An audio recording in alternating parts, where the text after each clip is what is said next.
शहराला लागून असलेल्या कुडवा ग्रामपंचायतीच्या सदस्यांसह सरपंचांना आंदोलनाचा इशारा दिलाय, तर जिल्हा परिषद सदस्या पूजा सेठ यांनी देखील या आंदोलनाला पाठिंबा दिलाय। याला कारण म्हणजे कुडवा गावातून जाणाऱ्या मुख्य रस्त्यावर असलेली नाली मागील एका वर्षांपासून फुटली असल्यानं नालीचं पाणी ह्या रस्त्यावर येत असून येणाऱ्या जाणाऱ्या वाहनांमुळे रस्त्यावर पायी चालणाऱ्या आणि दुचाकी वाहनानं जाणाऱ्या लोकांच्या अंगावर पाणी उडत असून या संदर्भात अनेकदा सार्वजनिक बांधकाम विभागाला पत्रव्यवहार देखील करण्यात आला। मात्र तरी देखील कार्यकारी अभियंता याकडे लक्ष देत नाहीत, तर दुसरीकडे कुडावा गावात असलेल्या साईबाबा राईस मिलचे दूषित पाणी गावात असलेल्या तलावात जात असल्यानं याचा त्रास लोकांना होतोय।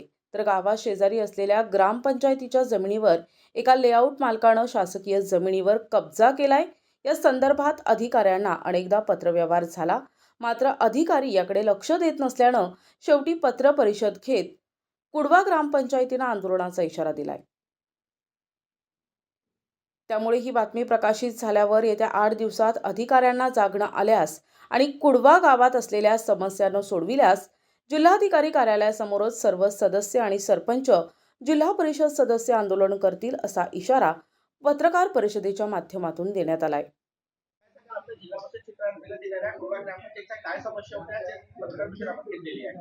आमच्या ज्या कुडव्या ग्रामपंचायत समस्या तर एक नालीची समस्या बीएनसीच्या मार्फत जी दिलेली आहे आणि एक जमीन अतिक्रमण करून घेतल्या, त्याच्यानंतर ते अतिक्रमणच्या जमिनी ते लोक विकण्याचं सुद्धा काम करत आहे। त्याचबरोबर पांडे लेआउटला खरेदी विक्रीचं काम आणि मोक्षधामला ते जो तलाव आहे तिथे सुद्धा त्या राईस मिलच्या माध्यमाने जो घाण पाणी त्याच्यामध्ये सम्मिलित होऊन तो पाण्याचा म्हणजे काही त्याचा पाण्याचा उपयोग होत नाही आणि हे सगळ्या गोष्टीचे आमचे मुद्दे आहेत। आणि हे मुद्दे काही म्हणजे अत्यंत महत्त्वाचे आणि गरजू आहे। पाणीसारखं वस्तू अशी आहेत की ती आपल्याला आजकाल कुठे भेटत नाही आणि बरोबर गोड पाणी म्हटलं तर नाळाची टंचाई इतकं मोठ्या ग्रामपंचायतीला पुरवणं कुठे ना कुठे कमी पडते। या सगळ्या महत्त्वपूर्ण मुद्द्यासाठी मी सुद्धा या माझ्या ग्रामपंचायतीसोबत त्यांच्यासोबत म्हणजे सोबत आहे आणि येणाऱ्या दिवसात जर ह्या सगळ्या मुद्द्यांना कलेक्टर साहेबांनी किंवा पूर्ण अधिकाऱ्यांनी ज्यांना आम्ही पाठपुरावा केलेला आहे त्यांनी जर पूर्ण केलं नाही तर अन्यथा आम्हाला शेवटी एक वेगळं रूप धारण करावं लागेल। आणि यापूर्वी सुद्धा आम्ही राज्यमार्ग थांबवून आपल्या त्या रोडचं काम पूर्ण करवलं। त्याचप्रमाणे आमची पूर्ण कुडवा ग्रामपंचायत सदस्य आणि आमचे सगळे कार्यकर्ते सगळे एकत्र येऊन आम्ही परत पुन्हा एकदा मोठा उद्रेक करण्याचं काम करू।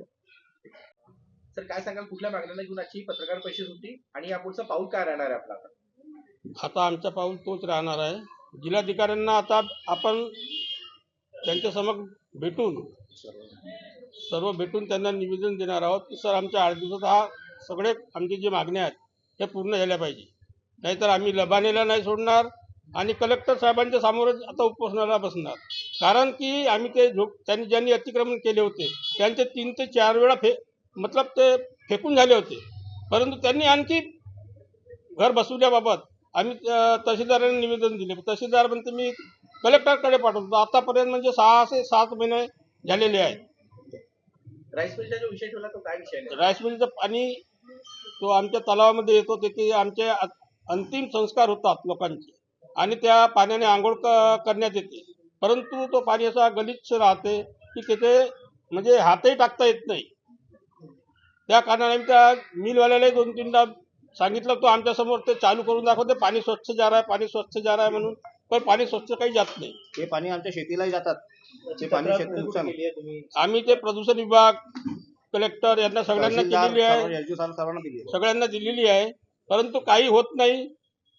कसं काय हा माहित नाही। आता आपल्या मागण्या पूर्ण नाही झाल्या, समोरच्या उपाययोजना काय राहणार? आता आम्ही सरळ कलेक्टर साहेबांच्या ऑफिस समोरच धरणा देऊ, त्याच्याशिवाय आता काही पर्याय उरलेला नाही। प्रतिनिधी राधाकिशन चुटे, NTV न्यूज मराठी, गोंदिया।